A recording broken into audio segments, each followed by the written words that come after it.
Louvado seja o nome do Senhor Jesus. A paz do Senhor para toda a igreja. Glória a Deus.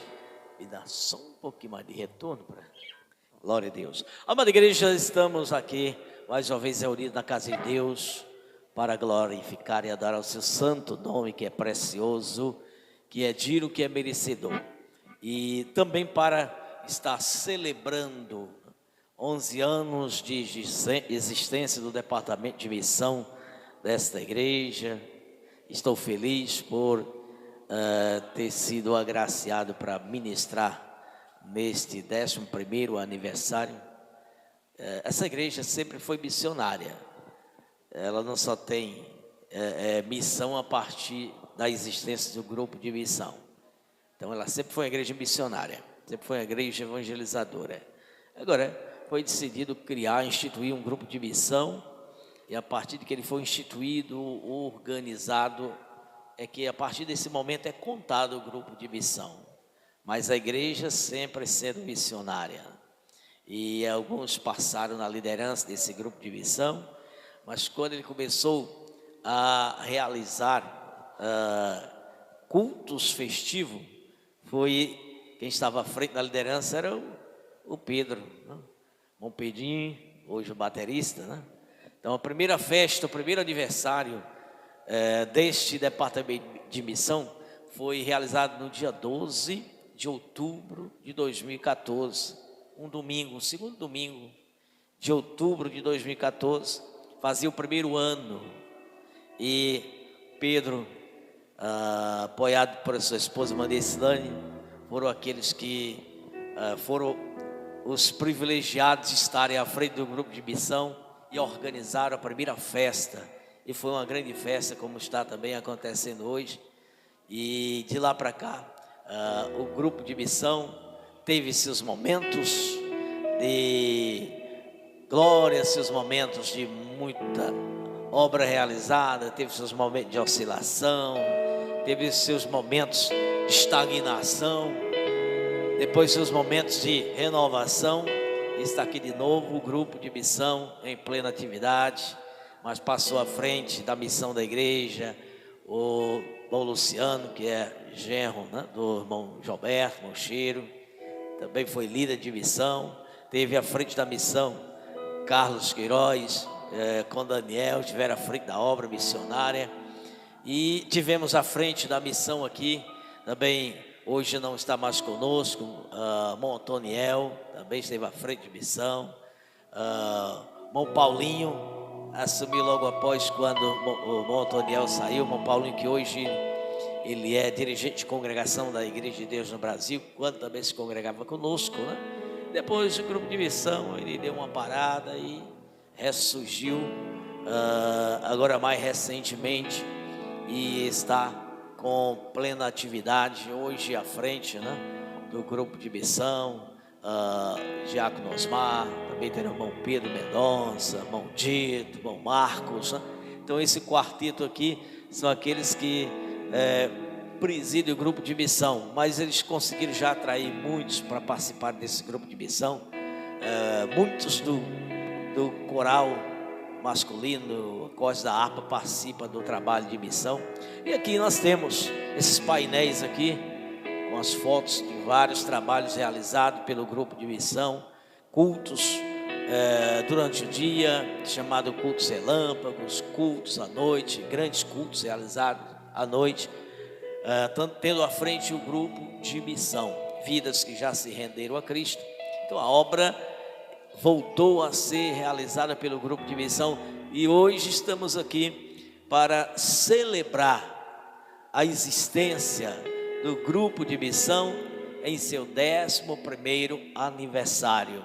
E essa igreja, ela tem parte desse grupo de missão, porque tem a missão para o grupo de missão de orar pelo grupo de missão. Então, o grupo de missão tem a missão de evangelizar as vidas não convertidas, as vidas ainda não conhecendo a Deus, e a igreja tem uma missão de interceder, de orar e de colaborar com o grupo de missão. E Deus venha abençoar poderosamente esses varões que se dedicam, eles se empenham estão fazendo a obra de Deus. A semente está sendo lançada.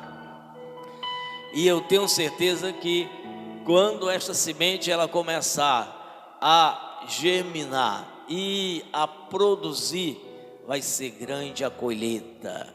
Vai ser grande a colheita de frutos. Eu trabalho não é em vão. A Bíblia diz que o trabalho não é em vão. Não é em vão em dois sentidos. Não é em vão porque não é de graça, a recompensa virá. E não é em vão porque não deixa de ser eficiente. Vai ter um resultado. Até porque quando Deus diz que vai recompensar, é porque Ele vai produzir o resultado. Ninguém recompensa algo que não foi feito. Você não recompensa um trabalho que não foi realizado, um trabalho que não gerou o resultado. Se você contratar um pedreiro para fazer um trabalho, se o pedreiro não fizer o trabalho, você não vai pagar o salário dele. E se ele fizer um trabalho contrário ao que você quer, você vai dispensar. Pode até pagar, mas vai dispensar. Então, igreja, todo obreiro, pode ser homem, pode ser mulher, que é vocacionado por Deus, deve entender que essa vocação, o que é vocação? Uma chamada. Vocação significa chamada.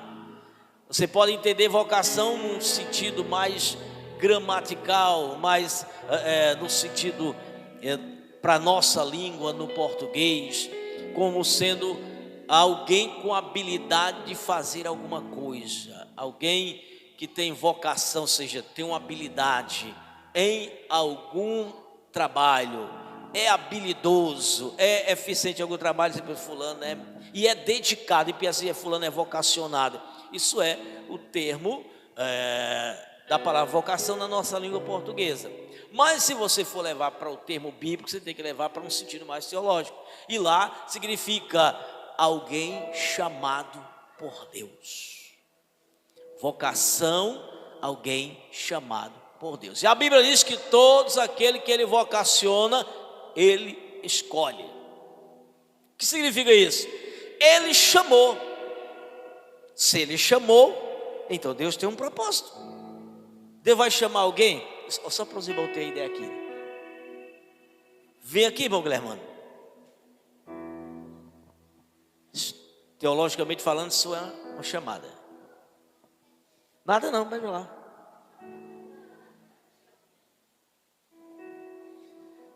Vem aqui, maldito.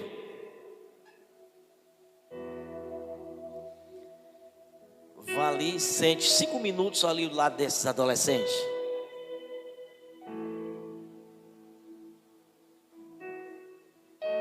Entenderam? Deus não faz como eu fiz com o Guilherme.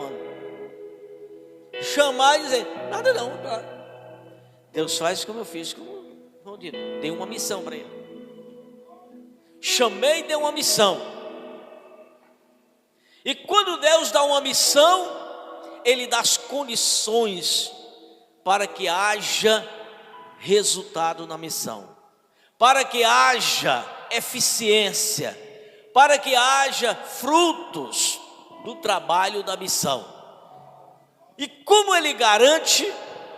Ele já garante antecipadamente a recompensa. Por isso é que Ele diz, o vosso trabalho não é em vão no Senhor, porque o Senhor já garante uma recompensa antecipada para aquele que Ele vocacionou, escolheu e enviou. Por quê, irmão? Porque vai haver resultado.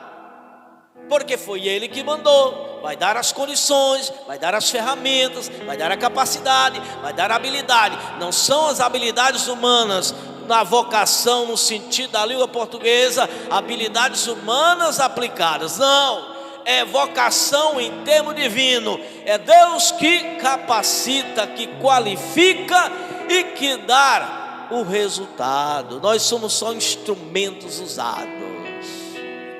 Glória a Deus.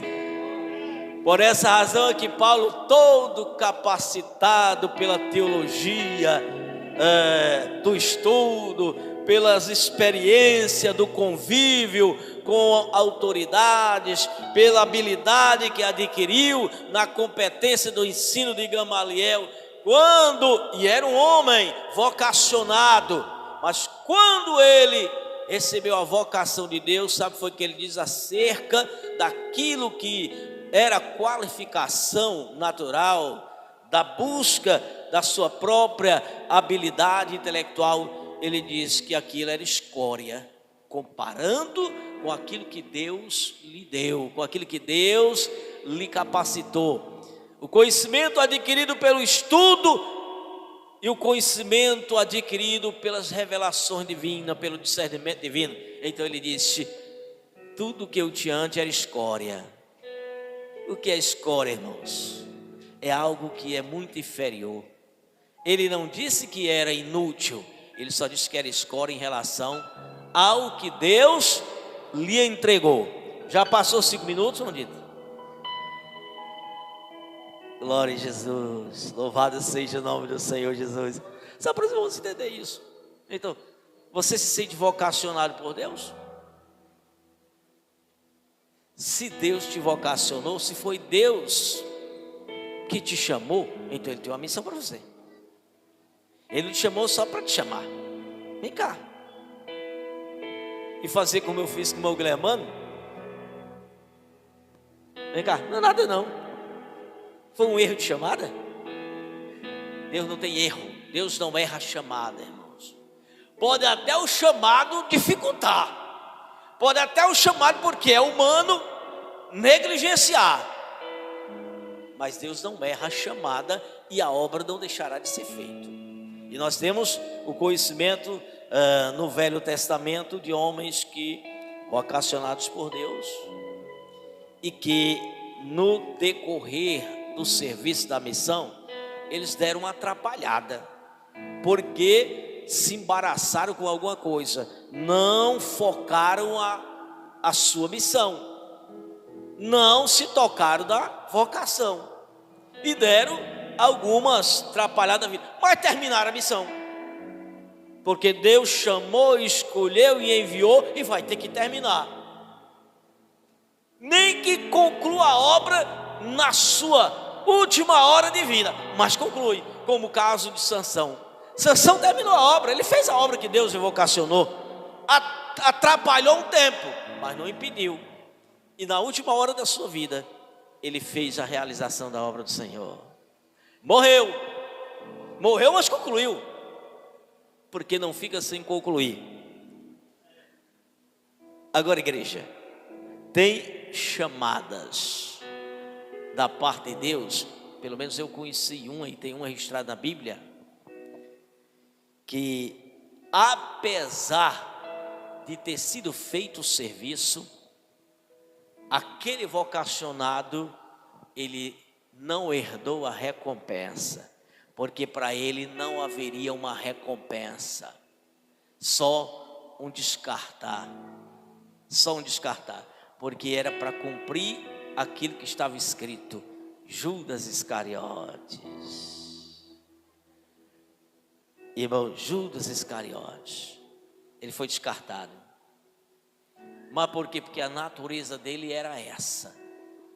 Ele fez a obra porque Deus queria que ele fizesse, mas ele fez a obra sem o verdadeiro amor por Deus, sem a verdadeira fidelidade a Deus. Nós vamos para a palavra, igreja. Esse tema e esse texto escolhido é extraordinário, irmãos. É uma coisa divina, Glória a Jesus. E eu queria ler apenas um versículo. Empenhe-se, é o que está escrito aqui, empenhe-se vocacionados, né? Empenhe-se, dedique, porque você é chamado, você é vocacionado, você é chamado, então se empenhe, empenhe-se. Mas deixa eu ler o versículo que com certeza é o que fundamentou a frase do tema, que é o versículo de número 10, do capítulo 1 da segunda carta do apóstolo Pedro. Essa carta não foi escrita a judeus, foi escrita à igreja crente. a crentes gentios espalhados, né? Espalhados por algumas regiões, fora do território da terra da Palestina.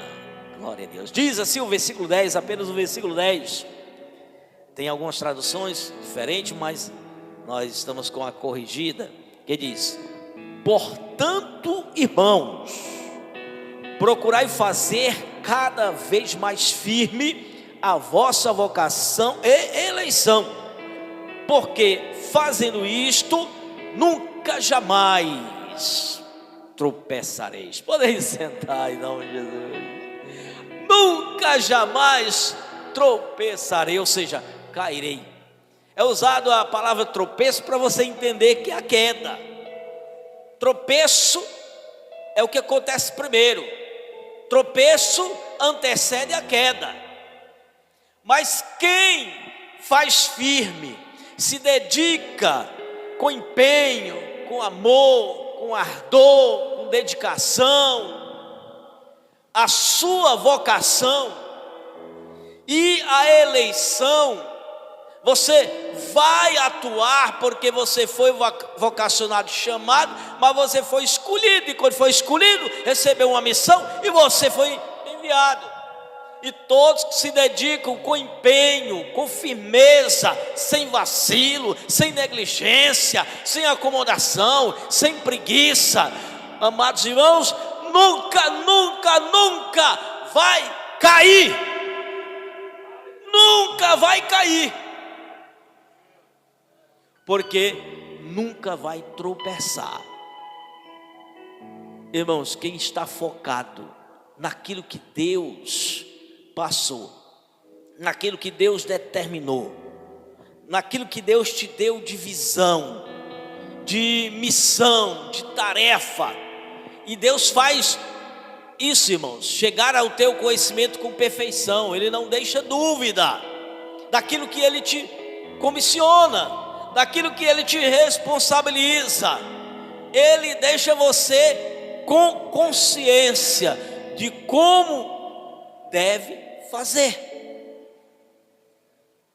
E se nós focamos nestas informações de Deus, nessas indicações de Deus, estamos focados ali, irmãos, não vai ter tropeço, porque a tua mente, tua visão está focada ali, e Deus não te deu nada para fazer para você tropeçar.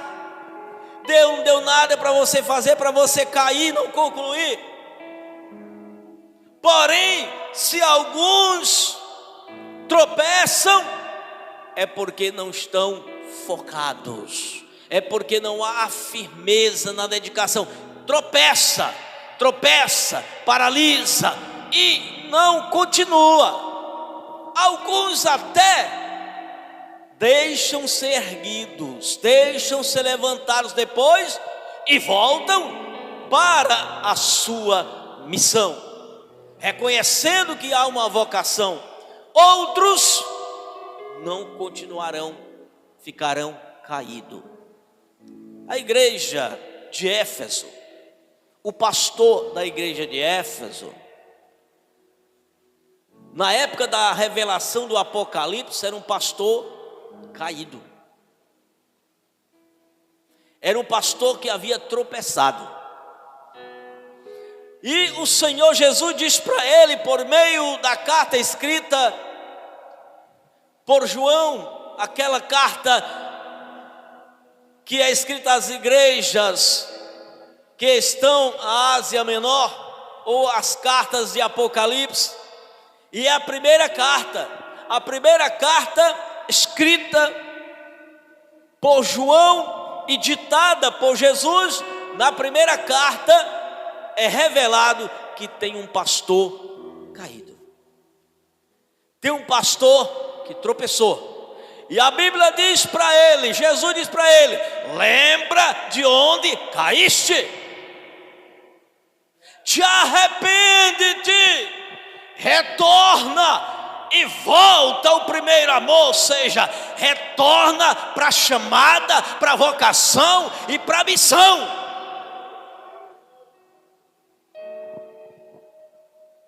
Tem gente caída, irmãos. caído da missão, caído da vocação. Tem que se levantar, irmãos. Não faça Deus se irar com você. Não faça Deus perder a paciência com você. Porque Deus foi gracioso, te concedeu algo extraordinário. E que os anjos queriam e eles fariam com perfeição. Mas Deus confiou a você. Os anjos queriam fazer aquilo que Deus vocacionou a nós homens. E se os anjos tivessem assumido a missão, eles fariam sem falhar. Mas Deus decidiu confiar a nós, mortais. Deus decidiu confiar a nós, mortais. Não sei por que o propósito, mas uma coisa eu sei, que envergonhar o diabo, o Senhor envergonha quando Ele usa seres humanos. Porque Ele bota seres inferiores aos anjos, muito inferior aos anjos. E às vezes um único homem consegue envergonhar uma casta de demônios.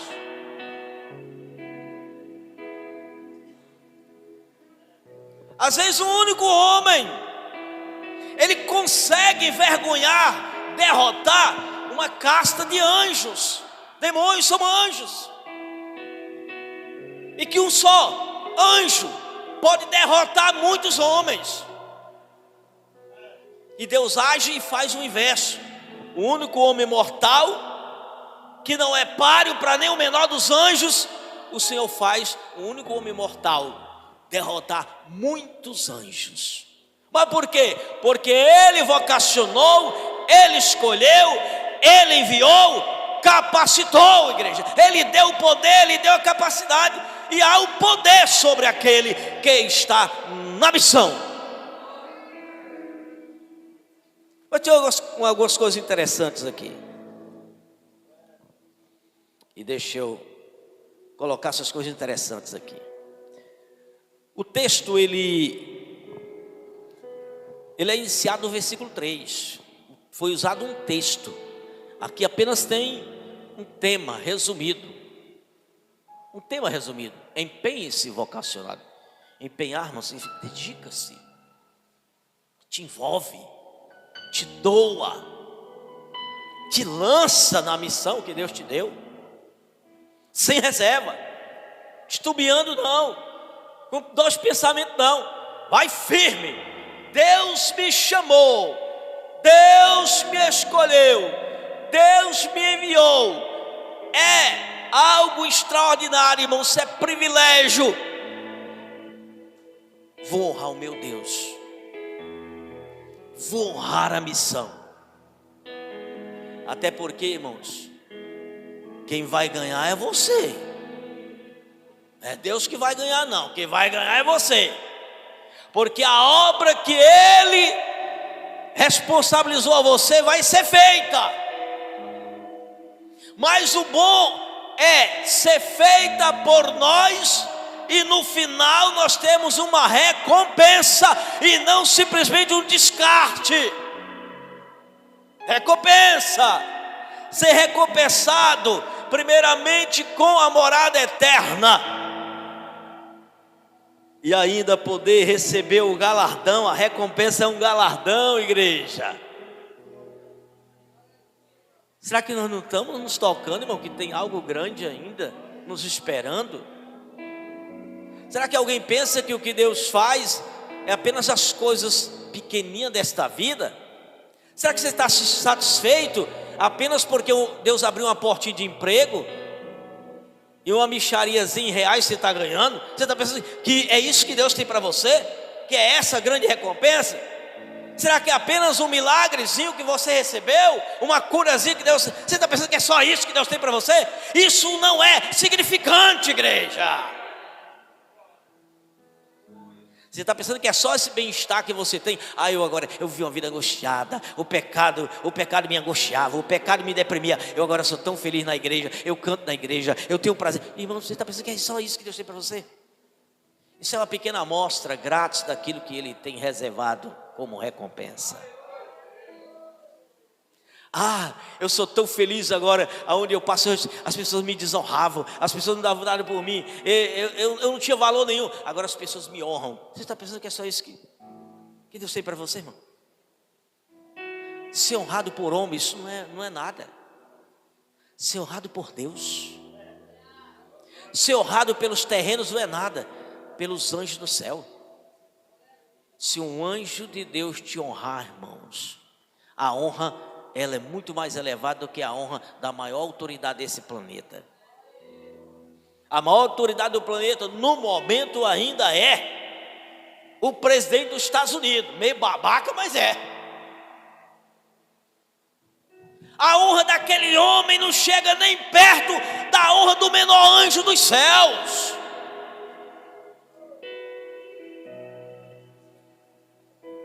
Os anjos estão aguardando a hora de nos honrar com a chegada lá.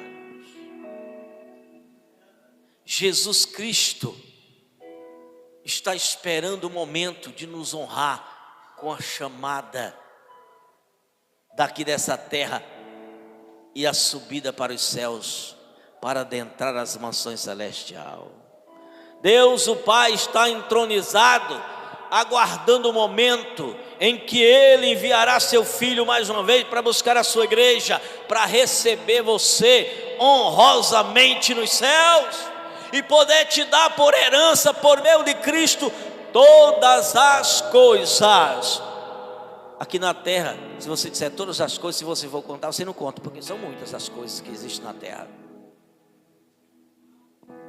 Tudo que existe nesse mundo que nós temos uma dependência, uma necessidade, são muitas. Agora imagine o que aqui tem no céu, irmão. E ele está dizendo que são todas as coisas. Os céus completo, ele está reservado por herança ao povo eleito de Deus. Mas para isso, o apóstolo Pedro, ele traz um histórico antes para chegar a esse fechamento do versículo que nós lemos. Foi lido, foi, mas nós vamos repetir alguma coisa. Eu quero repetir os versículos que falam dos atributos necessários para o fechamento deste versículo de número 10. Os atributos necessários. O que é que no versículo 5 diz? E vós também. Quem é vós também, irmãos? Ora, afinal de contas, Pedro está falando para a igreja. Pedro está falando para uma igreja não formada de uma congregação. Uma igreja formada de várias congregações espalhadas em várias regiões. Vós crentes, vocacionados, escolhidos. Ele diz, pondo nisto mesmo toda a diligência. Diligência, irmãos, é cuidado, com empenho, com zelo. Não é de qualquer forma, não é com acomodação na hora que quer, do jeito que eu quero. Não, é do jeito que Deus estabeleceu e dentro do fervor, do avivamento, do amor que Ele plantou dentro de nós. Ele começa dizendo: acrescentai a vossa fé.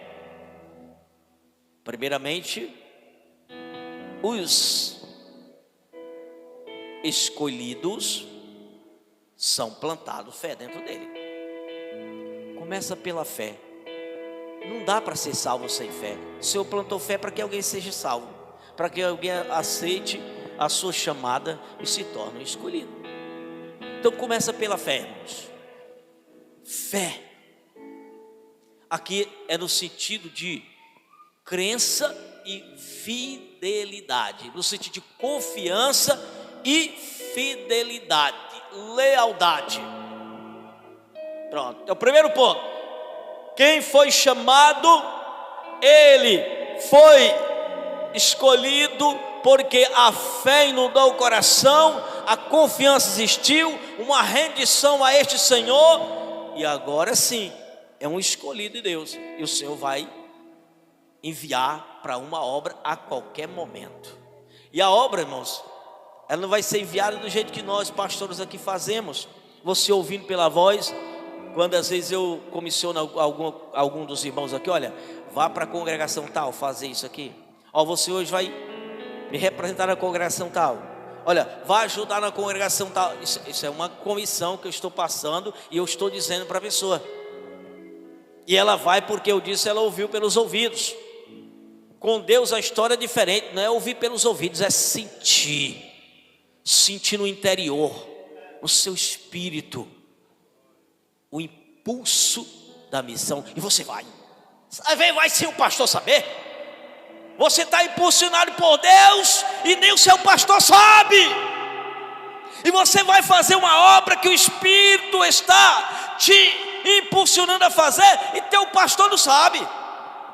Mas você está fazendo dentro da normalidade do padrão que Deus estabeleceu.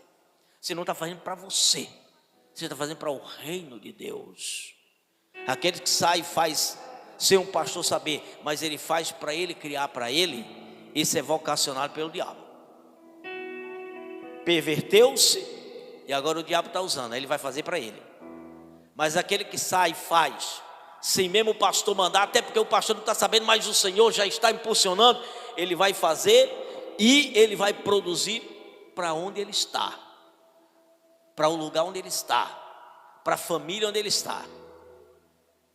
Afinal de contas, uma família é formada de muitos membros. Uma família tem um pai que é o provedor. Quando os filhos vão crescendo, os filhos vão ajudar a ser provedor. E antes de casarem, vão ajudar a ser provedor.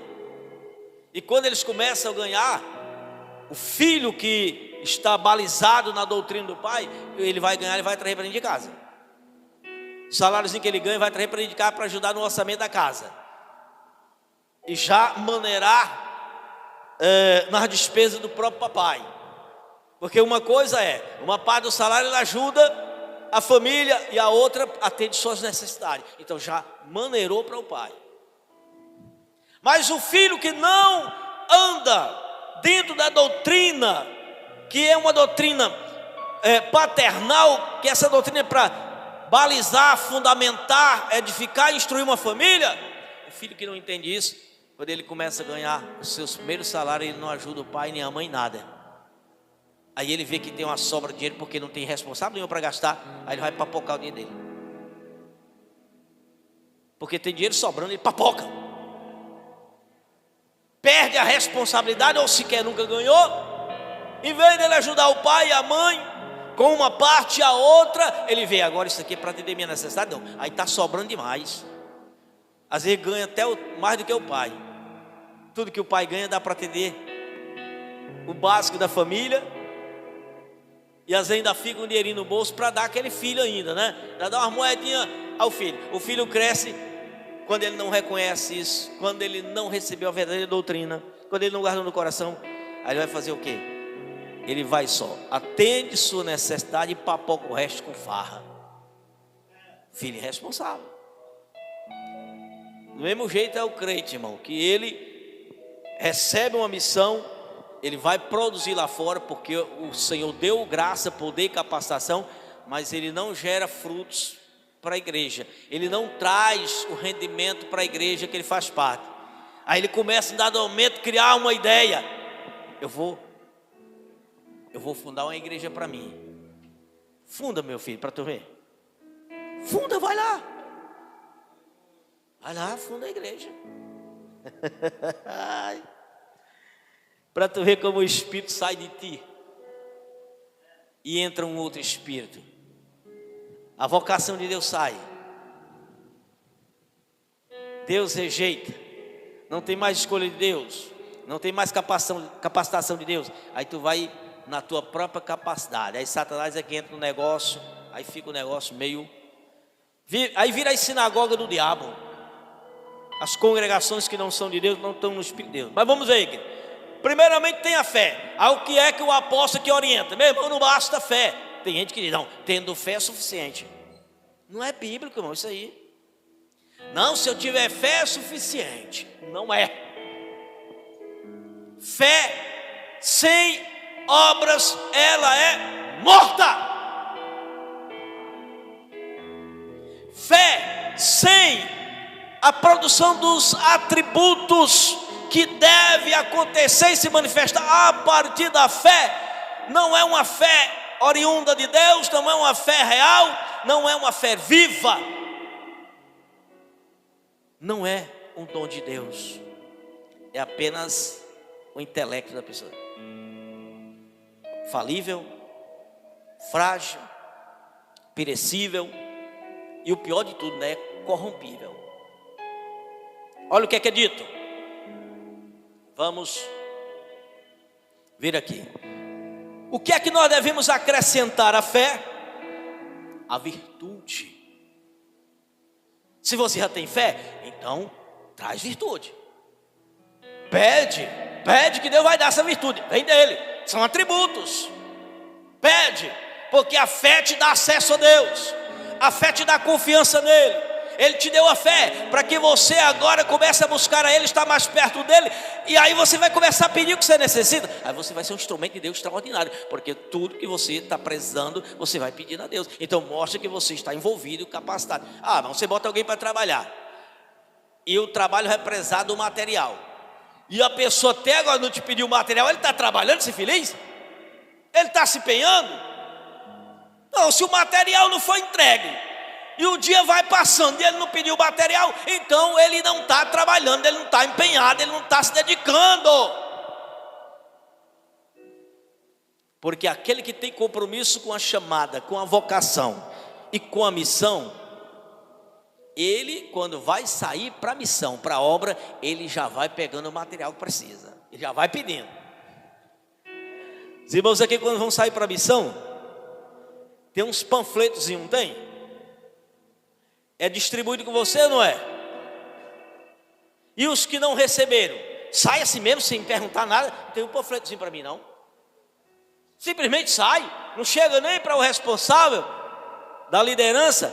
Ei, me dá uns panfletozinhos. Se não pede, irmão, sabendo que tem, já tá sem compromisso, já não vai ter o empenho e não vai ter o resultado. Estou só colocando um exemplo, não estou querendo dizer que o panfleto dá autoridade e unção. Estou dizendo o material que precisa, que todos vão naquele dia usar, e um vai e não pede, tendo, ele já está fora, já é um ponto fora da curva aí. Já é alguém que está contrário aos outros que estão em concordância, em comunhão. É do tipo, eu não preciso disso aí não, para evangelizar. Claro que se não tiver um panfleto, você pode evangelizar, porque os apóstolos não tinham panfleto e evangelizaram. Mas se o grupo organizou, programou, tem uma estrutura de organização, de programação e programou, vamos com isso aqui. Então todos que estão fazendo parte devem se render àquilo. Pelo menos se interessar por aquilo que foi programado. Querendo ou não, eu evangelizei muito. Eu acho que essa carape eu andei de casa em casa. E eu evangelizava todo dia, o dia todo. Quando comecei, a maioria das vezes na época eu não tinha panfleto, mas quando eu comecei a envolver os panfletos, dá uma facilidade grande, porque o panfleto dá uma portazinha de entrada, o panfleto te ajuda a atrair a atenção da pessoa, porque você aborda já entregando aquele panfletozinho que tem uma mensagem, que quem vai levando já deve ter estudado sobre aquela mensagem, já deve ter habilidade sobre aquela mensagem, e quando a pessoa começar a ler, aí você vai já desenvolvendo em cima daquela mensagem. E o panfleto variado, com várias mensagens, você quando vê uma pessoa, você já pode ter um discernimento de Deus, que tipo de mensagem você deve começar com aquela, aí você pega um panfletozinho bem específico, de acordo com a situação que você percebe por meio do discernimento de Deus. Aí nós vamos aqui, igreja, continuando.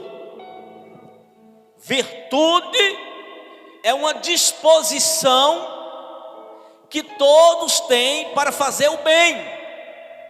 Quem tem virtude tem disposição para fazer o bem, para ajudar, para socorrer alguém, para fazer o bem. Isso é uma virtude. E você faz com amor, com ousadia, com alegria, com satisfação e com habilidade e eficiência. Isso é virtude. Não é feito com interesse. Atender a necessidade de alguém com interesse, isso não é fazer o bem. Isso é querer tirar proveito da necessidade de alguém. prender alguém com aquilo que você fez. É uma compra de consciência. É uma escravidão de domínio de uma pessoa pela necessidade que ela tem, que é a obra que os políticos fazem por aí, irmãos.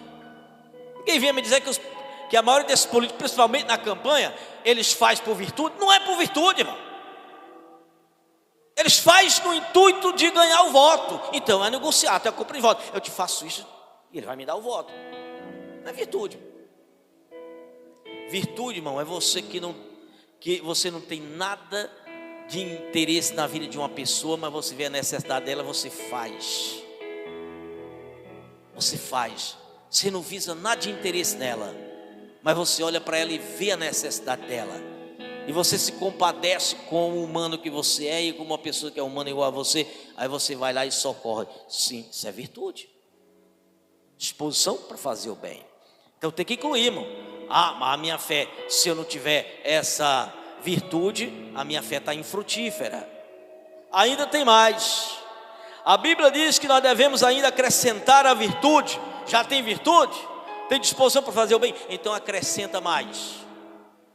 Pede conhecimento, ciência. Conhecimento não é aquilo que se adquire nas salas de uma instituição escolar, não. E nem tampouco de uma instituição de ensino superior. Não é esse conhecimento. Ali é conhecimento, mas é dessa vida, desse mundo. O conhecimento aqui, irmãos, é o conhecimento das coisas de Deus, das escrituras sagradas, das coisas espirituais. Entendimento das ações espirituais, do plano espiritual de Deus. É que você tem que acreditar, você tem que entender as coisas espirituais, porque Deus, ele atua no mundo espiritual. O alvo de Deus é no mundo espiritual. O reino de Deus ainda é este reino nos corações. Ainda Ele não estabeleceu o reino externo, ainda é o reino interno. E para você entender sobre o interno, é para você ter discernimento das coisas espirituais.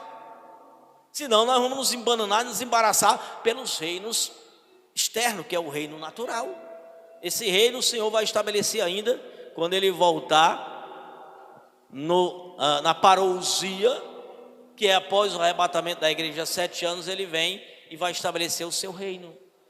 Aí sim, o reino de Deus vai ser agora visível, também externo, mas até lá já tem acontecido por milênios, porque já vai fazer 2000 anos que o reino de Deus é interno, e Ele está na sua vida. Você está aqui porque o reino de Deus te alcançou, porque você está no reino de Deus. Então, vamos lá. Além da ciência, você tem que aumentar a temperança. Acrescenta a temperança. Deixa eu colocar aqui. Pastor, eu sou cheio de fé. Eu sou um homem cheio de fé. Muito bem, louvado seja Deus. Pastor, eu sou um homem que tenho virtude. Louvado seja Deus. Pastor, eu tenho conhecimento das coisas espirituais. Maravilha. Mas você é temperante? Você é temperante? Deus não quer pessoas com algumas virtudes e outras não. Porque o crente pode ter todas essas coisas anteriores, mas se ele não tiver a temperança, o que é temperança? Domínio próprio. Se ele não tiver domínio próprio, o que é domínio próprio? Domínio dos seus impulsos emotivos, do impulso dos seus desejos. Quem não controla os seus impulsos, seus desejos, suas emoções, faz besteira, provoca escândalo, gera confusão, ataca, ofende, agride. E se não tiver temperança, ainda vai justificar a ausência dela, dizendo: eu nasci assim. Aí vira o crente Gabriela.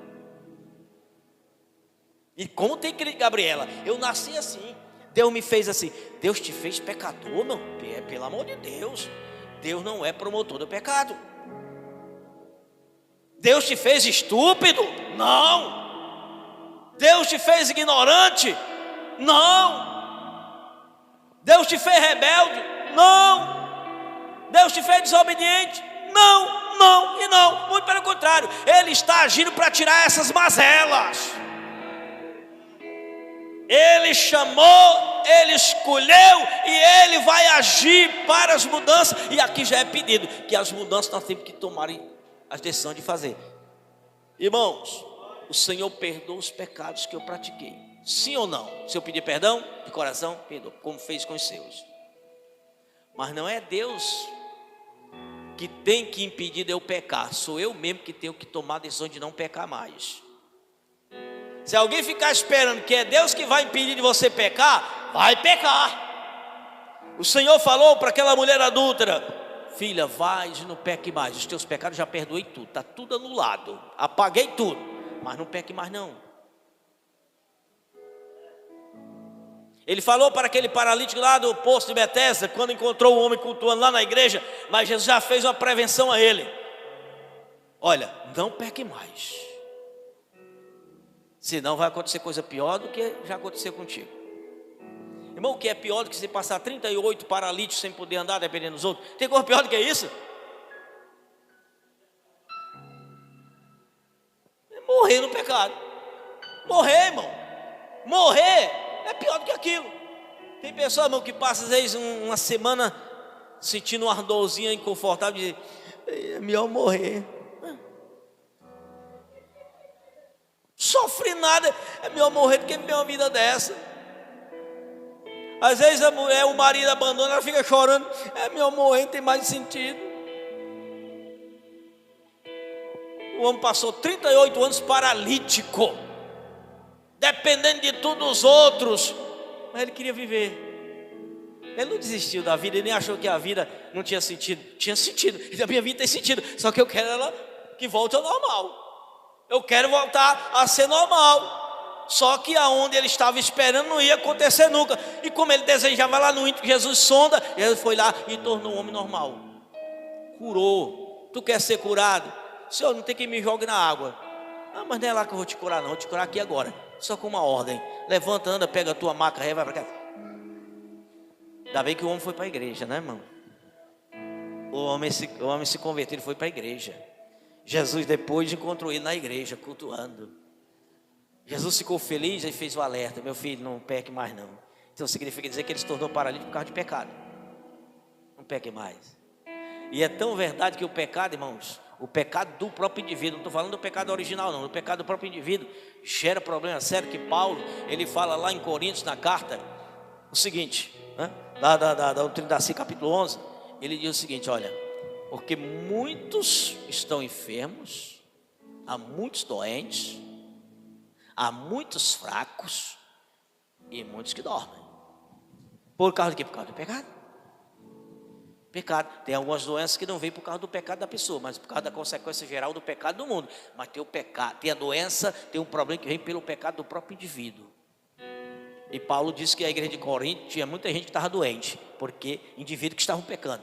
Tinha muita gente espiritualmente fraco, derrotada, abatido, porque estava pecando. E ele disse: tem muita gente que morreu por causa do pecado. Aqui muita gente morre. Então, igreja, nós precisamos ficar ligadinhos.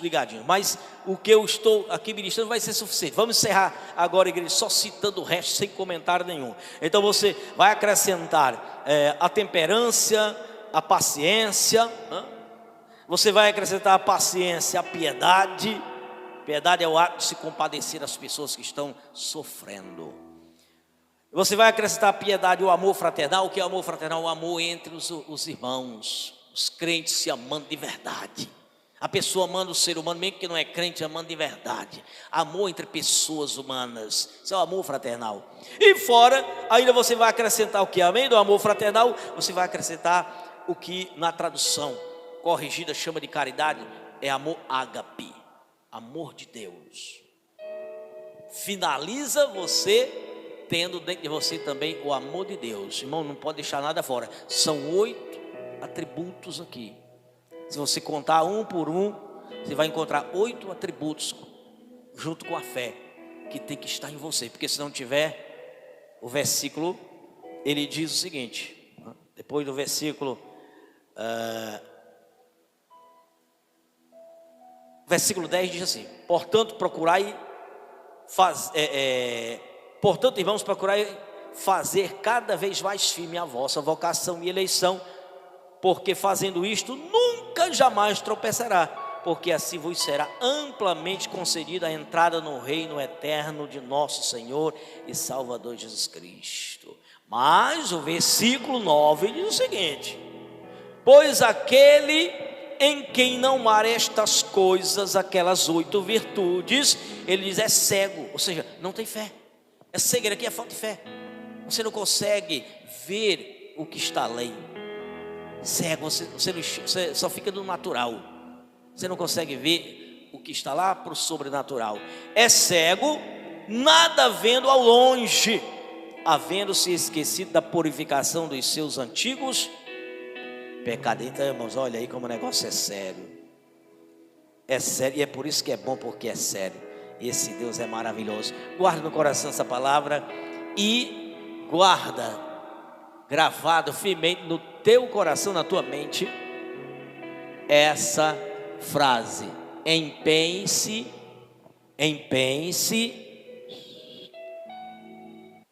vocacionados.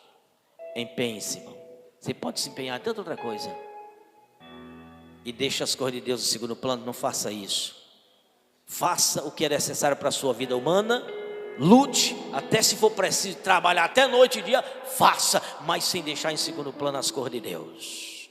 Por mais que você possa um dia não ter conseguido fazer, porque uma necessidade você vai ter que atender da sua vida natural para não sobrecarregar alguém, mas o seu coração está ardendo, triste porque não pôde fazer a obra de Deus. Você não está ali feliz por estar fazendo atender o seu natural e sem sentir a tristeza por não estar fazendo de Deus. No dia que a pessoa não consegue mais sentir tristeza,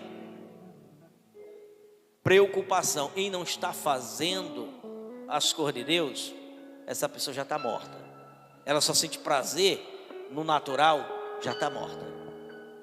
É preciso suplicar ao Senhor para lhe renascer de novo. Que Deus abençoe, amém, graças a Deus.